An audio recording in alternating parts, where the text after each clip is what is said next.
എന്തോന്നത് ബാലേ ഇതെന്തോന്ന് കാണിക്കണത്? ട്രീറ്റ്മെന്റാ? ചെടികളുടെയും പൂക്കളുടെയും ട്രീറ്റ്മെന്റ്. ഇങ്ങനെയാണ് നിങ്ങൾക്ക് രണ്ടുപേർക്കും ട്രീറ്റ്മെന്റ് വേണ്ടി വരും. ബാലു, ഈ റോഡിൽ കൂടി പോണ ആൾക്കാർ കണ്ടിട്ടുണ്ടെങ്കിൽ എന്താ പറയാന്നറിയാമോ? നിങ്ങൾ കേക്കണ്ട പറയണത്. നിങ്ങളോടല്ലേ ഞാൻ പറഞ്ഞത് മലയാളത്തിൽ അത് നിർത്താൻ. പിന്നെ അല്ലാണ്ട് വിവരം ബോധമുള്ളവർക്ക് ഇത് മനസ്സിലാവും. നമ്മുടെ വണ്ടിയൊക്കെ മനസ്സിലാവൂലത് എന്താണെന്ന്. എന്റെ ദൈവം, ഇങ്ങനെ ഒരെണ്ണത്തിനാണല്ലോ എന്റെ തലക്കോട്ടെ കെട്ടിവെച്ചത്. നിന്റെ തല പിണ്ടാണ്ടിരിക്കോ വെച്ചത്? ഒരു സമാധാനം ഇല്ലാണ്ട് എന്ത് സ്വഭാവമാണ് ബാലു? ഓരോന്ന് കഴിയുമ്പോ ഓരോന്നും തുടങ്ങിക്കോളൂല്ലോ നിങ്ങള്. കുട്ടമ്പിള്ളേരെ മോളെ, ഈ ചെടിയൊക്കെ ഒന്ന് സൂക്ഷിച്ച് നോക്കടി. ബാലു, നിങ്ങൾ എന്റെ വൈദ്യുവിനെ കേക്കണ്ടാട്ടാ. ഇല്ല, ബാലു പറയുന്നത് സത്യ. ഓറ കണ്ടില്ലേ? എന്റെ കണ്ണ് മഞ്ഞളിച്ചിരിക്കുക, മൊത്തം ഒരു തേജസ്. രാംകുമാറെ, മുമ്പ് ഇതേപോലെ ഓരോ കാര്യത്തിന് കൂടെ നിന്നിട്ട് അറിയാലോ എന്താ സംഭവിച്ചതെന്ന്.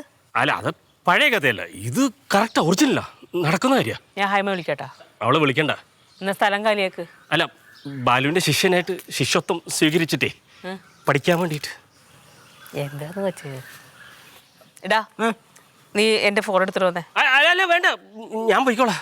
ഗുരു അല്ല ബാലു, ഞാൻ വരാം. ഞാൻ പോയിട്ട് ഇപ്പൊ കപ്പിൽ എന്തിനാ കളഞ്ഞത്? കപ്പിൽ ഉപ്പ് വെള്ളം, നെഗറ്റീവ് എനർജിയാണ് ഇതിട്ട് കളഞ്ഞത്. ഒന്ന് ആ നെഗറ്റീവ് എനർജി ഉപ്പിലിടണം, അല്ലെങ്കിൽ തീയിലിടണം. ഈശ്വര, ഇനി എന്തൊക്കെ കാണേണ്ടി വരും ഇവിടെ? പലതും കാണേണ്ടി വരും, പലതും കാണേണ്ടി വരും. പിള്ളേരെ, ഇത് കൈവിട്ട് പോണ ലക്ഷണമാണ്. ഇപ്പൊ ശ്രദ്ധിച്ചാൽ നമുക്കിത് തിരിച്ചു പിടിക്കാൻ പറ്റും. കുട്ടമ്പിള്ളേരെ മോളെ, നീ പറയണില്ലേ? ഇതൊക്കെ തിരുത്തി പറയും. തിരുത്തി പറഞ്ഞ എൻ്റെ മുമ്പിൽ കരയുന്നു. അല്ല, ഇത് തിരുത്തി പറയിപ്പിക്കാൻ വേണ്ടി അച്ഛൻ എന്താ ചെയ്യാൻ പോണേ? ഇവര് വേറെ വരട്ട്, ഞാൻ കാണിച്ചു കൊടുക്കാം മാറ്റണത്. അമ്മ കണ്ട, അമ്മയ്ക്ക് അസുഖം വരാൻ വേണ്ടി അച്ഛൻ കാത്തിരിക്കുവാന്ന്. സത്യം. പക്ഷേ അസുഖം വരാൻ വേണ്ടിയിട്ടല്ല, എൻ്റെ പ്രാണിഹീന ശക്തി എനിക്ക് കാണിച്ചു കൊടുക്കണം. ഈ കപ്പം കൊണ്ട് ഞാൻ കൊണ്ടുപോവാ. ഈ ബാക്കിയുള്ള ചെടിക്ക് കൂടെ എനർജി കൊടുക്കണ്ട. നിങ്ങൾക്ക് കുറച്ച് കൂടുണ്ട് കേട്ടോ ബാലു. നീ പറയടി, പറ. ഈ കരടനൊക്കെ ഉണ്ടല്ല, നീ ഇപ്പൊ പറയണില്ലേ, അതിന്റെ കരച്ചിന്റെ തീവ്രത കൂടും. ഇത്ര കാലം കൂടെ ചോദിച്ചിട്ടും കരയാതെ പിടിച്ചിരിക്കണത് എൻ്റെ ചങ്കൂറ്റം കൊണ്ടാ.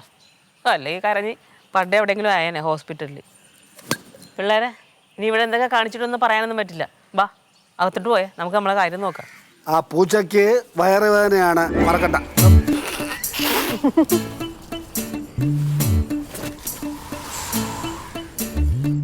ഈ നിലയ്ക്കാണ് കാര്യങ്ങളുടെ പോക്കെങ്കിൽ നമ്മൾ നാണം കെടും എന്നൊക്കെ പറഞ്ഞാൽ ദാരുണമായിരിക്കും.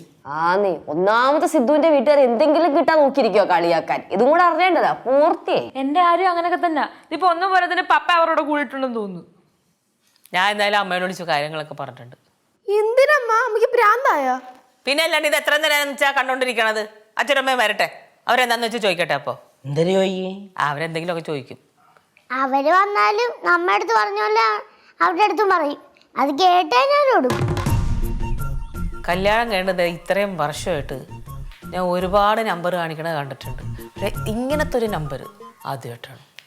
അല്ലേ, ഇതും പണിക്ക് പോകാണ്ടിരിക്കാനുള്ള അടവ് തന്നെ ആയിരിക്കുള്ളൂ, അല്ലാണ്ട് എന്താ. ഞാൻ പോയിട്ട് വരാം.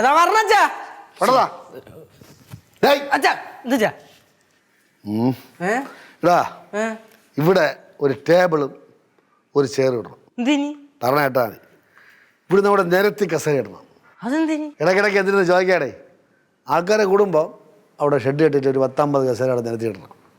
ഇതൊക്കെ ശരിക്കും എന്തിനാണെന്ന് പറഞ്ഞായിരുന്നെങ്കിൽ എനിക്കിവിടെ മനസ്സിലായിരുന്നു. കേരളത്തിൽ ഈ പ്രാണി ഹീലിംഗ് വിദഗ്ധരിലെ 30 പേരിൽ ഒരാളാണ് നിന്റെ അച്ഛൻ എന്നറിയാലോ.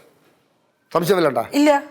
ഇല്ലല്ലേ? അപ്പൊ നിങ്ങൾ എന്റെ കൂടെ നിൽക്കണം, അല്ല നിന്റെ അമ്മയെ പോലെ പൊട്ടിയാവരുത് കേട്ടാ.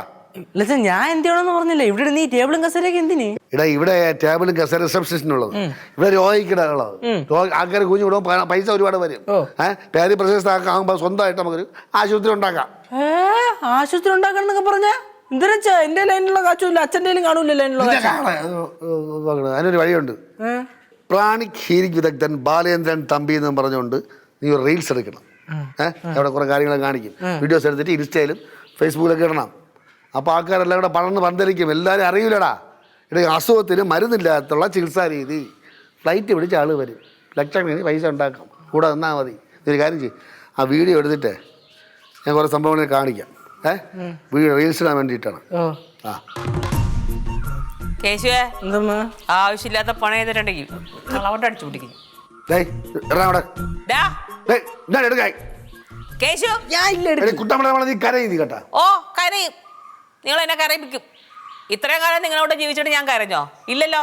എൻ്റെ അച്ഛനമ്മ എന്നെ കെട്ടിച്ചുട്ടതേ നിങ്ങൾ കാരണം കരയാനല്ല, അതിന് വേറെ ആളെ നോക്കണം. ഇല്ലടാ. കേശു കേശുവായി. നീ കരയോടി. ആ കരയും. ഞാൻ കരയിപ്പിക്കും. ആ, പിന്നെ കരയിപ്പിക്കും. ആ